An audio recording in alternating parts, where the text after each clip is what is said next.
Hello കൂട്ടുകാരെ, എല്ലാവർക്കും നമസ്കാരം. നമ്മുടെ ഇന്നത്തെ കാപ്പിക്ക് നമ്മൾ പിടി തയ്യാറാക്കാന്ന് വെച്ചാൽ അതിനായിട്ട് നമ്മൾ അരിപ്പൊടി എടുത്തു, തേങ്ങ എടുത്തു, ഒരു മുറിയോളം തേങ്ങ ചിരണ്ടി എടുത്തു. എന്നിട്ട് അരിപ്പൊടിയും തേങ്ങയും നന്നായിട്ട് ചൂടുവെള്ളം ഒഴിച്ച് കുഴച്ചെടുത്തു. സ്വല്പം ഉപ്പ് നീരും ചേർത്ത് ഇതിന് ചേരാൻ പാകത്തിന് ഉപ്പ് നീരും ചേർത്ത് ഞാൻ ഇതിലേക്ക് പൊടി അരിഞ്ഞിട്ടുള്ള ലേശം കരിവേപ്പിലയും ചേർത്തിട്ടുണ്ട്. ചെറിയൊരു ക്യാരറ്റ് പൊടിയായിട്ട് അരിഞ്ഞിട്ടിട്ടുണ്ട് കേട്ടോ. അത് വേണമെങ്കിൽ ചേർത്താൽ മതി. ഇനി നമുക്ക് അരിപ്പൊടിയും തേങ്ങയും മാത്രം എടുത്താൽ മതി. ഇതുപോലെ നന്നായിട്ട് നല്ല മയത്തിൽ നമുക്കിങ്ങനെ നല്ല ചൂടുവെള്ളം ഒഴിച്ച് ഇങ്ങനെ പ്രസ് ചെയ്ത് കുഴയ്ക്കുമ്പോഴത്തേക്ക് നമുക്ക് ഇതുപോലെ മയത്തിൽ നമുക്ക് മാവ് കിട്ടും കേട്ടോ. ഇങ്ങനെ കുഴച്ച് കഴിയുമ്പോഴത്തേക്ക് നമ്മുടെ ഈ പാത്രത്തിൽ നിന്നൊക്കെ നമുക്ക് വിട്ടുപോരും.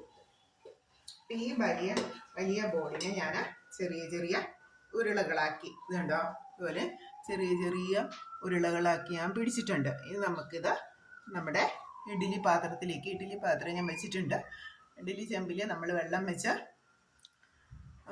തിളച്ചിട്ടുണ്ട്. അതിലേക്ക് തേങ്ങയും ചേർത്ത് കൊടുത്തിട്ടുണ്ട്.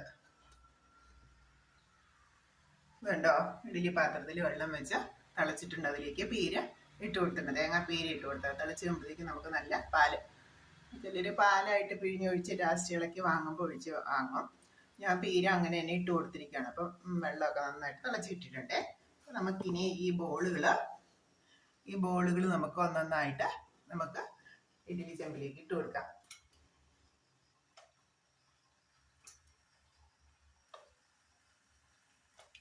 തിളയ്ക്കുന്ന വെള്ളത്തിലേക്ക്, അപ്പം ഈ വെള്ളത്തിൽ കിടന്ന് തിളച്ച് കിട്ടും. അപ്പം നമ്മൾ ഈ വെള്ളത്തിലേക്ക് ലേശം ഉപ്പും കൂടെ ചേർത്ത് കൊടുത്തിട്ടുണ്ട്, വെള്ളത്തിൻ്റെ ചേരാൻ പാകത്തിന്.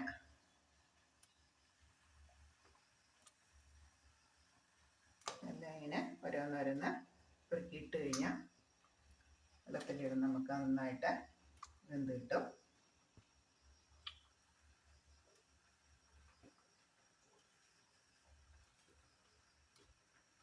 ചെറിയ ബോളുകളായിട്ട് ഇപ്പം നന്നായിട്ട് നമ്മൾ അരിപ്പൊടി, സാധാരണ നമ്മുടെ വീട്ടിൽ വറുത്ത് പൊടിച്ചെടുക്കുന്ന അരിപ്പൊടിയാക്കാം, അല്ലെങ്കിൽ നമ്മൾ മാർക്കറ്റിൽ നിന്ന് വാങ്ങുന്ന അരിപ്പൊടി ആയാലും കുഴപ്പമില്ല കേട്ടോ.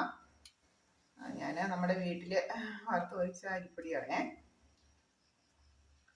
അത് നല്ല വെള്ളം നന്നായിട്ടൊന്ന് ചൂടാകണം. അപ്പം ശരിക്കും ആ അരിപ്പൊടി ഒന്ന് വെന്ത് കിട്ടുന്ന പോലെ ഉള്ള ചൂടോടുകൂടി കുഴച്ചെടുക്കുകയാണെങ്കിൽ നമുക്ക് നല്ല മയം കിട്ടും. വളരെ പെട്ടെന്ന് തയ്യാറാക്കാം. നമുക്ക് അരിപ്പൊടിയും തേങ്ങയും മാത്രം മതി ഇത് തയ്യാറാക്കാനായിട്ട്. പിന്നെ